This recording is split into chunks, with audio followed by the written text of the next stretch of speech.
Israeli सेना जमीनी लड़ाई लड़ने के लिए एक बार फिर एक्टिव हो गई है। इसके साथ ही इजरायल ने गाजा के लोगों से बंधकों को वापस करने और हमास को सत्ता से हटाने के लिए अंतिम चेतावनी जारी की है। आईडीएफ ने कहा कि उसके अभियान का उद्देश्य उत्तरी और दक्षिणी गाजा के बीच बफर जोन बनाना और इजरायल बॉर्डर से लगे सिक्योरिटी जोन का विस्तार करना है। दूसरी तरफ रक्षा मंत्री इजराइल काट्ज ने बंधकों को नहीं लौटाने पर हमास को पूरी तरह बर्बाद करने और अभियान को और घातक बनाने की चेतावनी दी है। यरूशलेम पोस्ट की रिपोर्ट के मुताबिक इजरायली टैंकों ने नेत्जारिम कॉरिडोर क्षेत्र में प्रवेश कर लिया है। ये रास्ता उत्तरी और दक्षिणी गाजा को अलग करता है। इजरायली सेना अब हमले का विस्तार करने की तैयारी कर रही है। गाजा सीमा के दक्षिणी हिस्से में गोलान ब्रिगेड को तैनात किया गया है।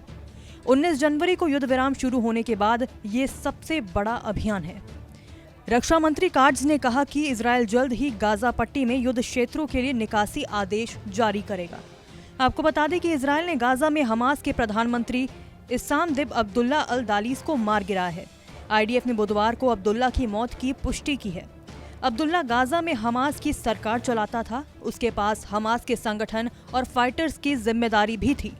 पिछले 24 घंटे में इजरायल ने हवाई हमलों में हमास के 3 बड़े लीडर्स को मार गिराया है। रक्षा मंत्री इजराइल काट्ज ने धमकी दी है कि हमास के खिलाफ वायुसेना के हमले पहला कदम थे।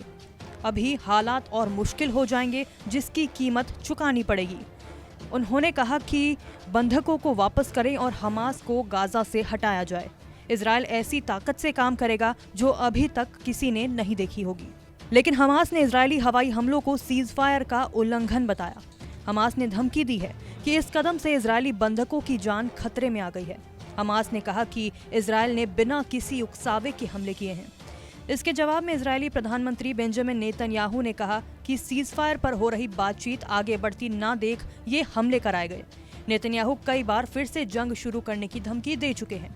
इजरायल ने पिछले कुछ दिनों से गाजा में मानवीय सहायता को रोक रखा है और मांग की है कि हमास सीज फायर समझौते में बदलाव स्वीकार करे। नमस्कार, मैं हूं मानक गुप्ता। अगर आपको हमारा ये वीडियो पसंद आया हो तो इसे लाइक और शेयर जरूर करें।